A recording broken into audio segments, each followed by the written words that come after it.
आज हम श्रीमद् भागवतम के सप्तम स्कंद 7th कैंटो इसमें प्रहलाद महाराज की कथा शुरू कर रहे हैं। बट प्रहलाद महाराज की कथा एग्जैक्टली शुरू करने से पहले शुरुआत में हम थोड़ा और बैकग्राउंड में जाएंगे हिरण्यकशिपु, और उससे भी पीछे जाएंगे कि हिरण्यकशिपु कौन है ना। आगे जाके हम पढ़ेंगे कि प्रहलाद महाराज के जो पिता हैं वो हैं हिरण्यकशिपु, लेकिन और थोड़ा सा इसके बैकग्राउंड में जाएंगे। सबसे पहली बात जो मैं यहां पर बताना चाहूंगा आपको वो ये कि ब्रह्मा जी ने एक बार बहुत तपस्या की थी, तो भगवान विष्णु ने 4 कुमारों के रूप में अवतार लिया था। मैं नाम ध्यान से पढ़ने की कोशिश कर रहा हूं। पहला है सनक, दूसरा है सनंदन, तीसरा है सनत कुमार और चौथे हैं सनातन। फिर से बोल देता हूं, सनक, सनंदन, सनत कुमार और सनातन। अब ये जो ब्रह्मा जी के पुत्र हैं, मानस पुत्र, ये सनकादिक ऋषि भी के नाम से भी कहलाते हैं, है ना। सनकादि ऋषि, सनक आदि ऋषि, सनकादि ऋषि। तो एक दिन ब्रह्मा जी के मानस पुत्र सनकादि ऋषि तीनों लोकों में स्वच्छंद विचरण करते हुए वैकुंठ में पहुंचे। 5-6 वर्ष के बच्चे जैसे दिखते थे और वस्त्रहीन थे, तो उन्हें साधारण बालक जानकर जो द्वारपाल थे, 2 थे, एक जय और एक विजय, उन्होंने उन्हें रोक दिया। क्रोधित होने पर उन्हें शाप मिला कि तुम पापमयी असुर योनि में जन्म लो। तो ये जो ब्रह्मा जी के चारों पुत्र थे, इन्होंने द्वारपालो जय और विजय को श्राप दे दिया कि तुम असुर योनि में जन्म लो। इस प्रकार शाप देते ही जब वे वैकुंठ से नीचे गिरने लगे, तब उन कृपालु महात्माओं ने कहा, अच्छा, 3 जन्मों में इस शाप को भोग कर तुम लोग फिर इसी वैकुंठ में आ जाना। तो 3 जन्मों के लिए जय विजय को श्राप मिला। पहले जन्म में जय विजय ने हिरण्यकशिपु व हिरण्याक्ष के रूप में जन्म लिया।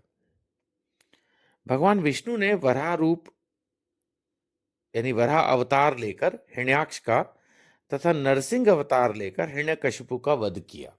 ये कथा हम पढ़ेंगे अभी। दूसरे जन्म में जय विजय ने रावण और कुंभकर्ण के रूप में जन्म लिया और राम जी के अवतार में इनका वध हुआ। ये हो गया दूसरा जय विजय का। और तीसरा जो है, बताया जाता है कि तीसरे जन्म में जय विजय ने शिशुपाल और दंत वक्र के रूप में जन्म लिया और इस जन्म में भगवान श्री कृष्ण ने इनका वध किया। तो बेसिकली देखा जाए तो हर जन्म में वो भगवान के संग ही रहे, क्योंकि वो भगवान के भक्त थे जय विजय।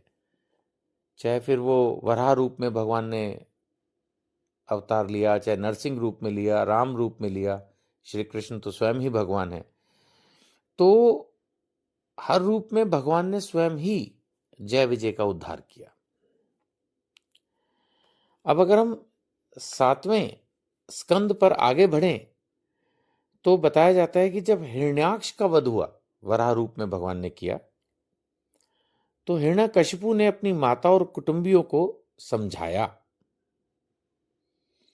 तो जब भगवान ने वराह अवतार धारण करके हिरण्याक्ष को मार डाला, तब भाई के इस प्रकार मारे जाने पर हिरण्यकशिपु बताया जाता है कि रोष से जल भुन गया, यानी उसको बहुत गुस्सा है।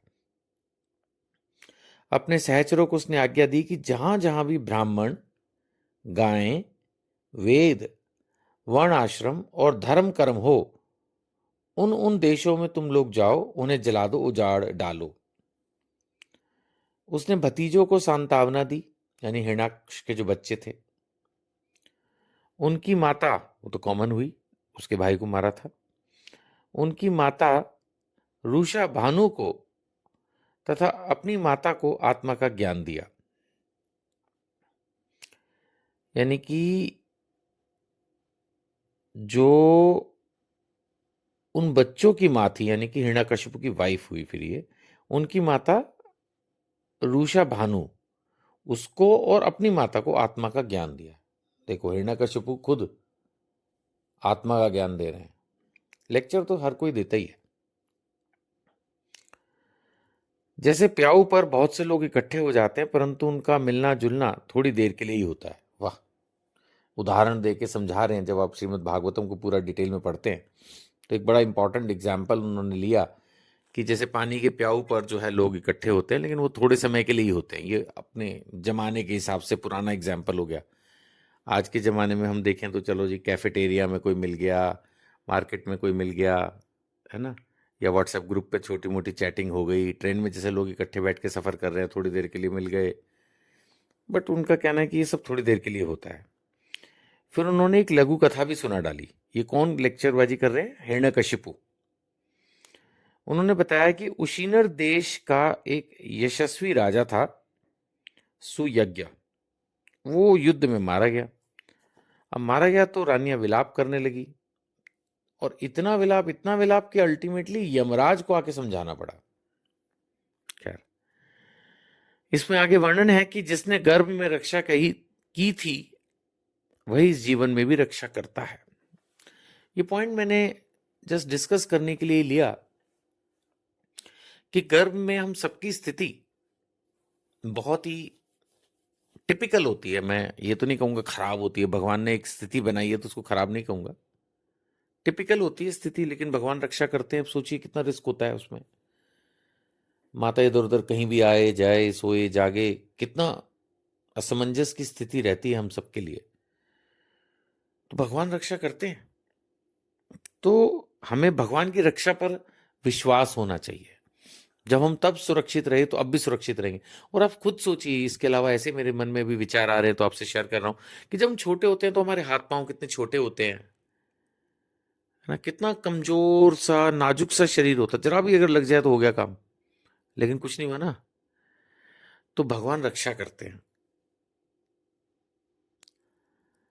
आगे बताया जाता है कि उदाहरणों में ही कि भाग्य अनुकूल हो तो रास्ते में गिरी हुई वस्तु भी ज्यों की तो पड़ी रहती है। ये सब शास्त्रों के उदाहरण है कि अगर आपका भाग्य अनुकूल है, सब कुछ ठीक है, तो आपकी कोई चीज गुम भी जाएगी तो मिल जाएगी। ऐसा होता ना, पर्स कहीं रखा छोड़ गए और वहीं रखा हुआ मिल जाएगा। परंतु भाग्य के अगर प्रतिकूल हो तो घर के भीतर तिजोरी में रखी हुई वस्तु भी खो जाती है। नहीं, आजकल तो बैंकों से साइबर फ्रॉड हो जाता है। आपने बैंक में पैसा रखा हुआ है सेफली, फिर भी उड़ जाता है। तो ये सब चीजें चलती हैं। तो यही सब चीजें हिरण्यकशिपु जो है वो लेक्चर कर रहे हैं। अपनी पुत्र वधू के साथ दीति ने हिरण्यकशिपु की बातें सुनकर पुत्र शोक को त्याग दिया और अपना चित्त परम तत्व स्वरूप परमात्मा में लगा दिया। नेचुरली और कोई चॉइस भी नहीं है। अल्टीमेटली तो अपने मन को समझाना ही पड़ता है। ठीक है ना। चलिए अगले भाग में थोड़ा और आगे इसके बारे में, हिरण्यकशिपु की तपस्या के बारे में पढ़ेंगे। हरे कृष्ण।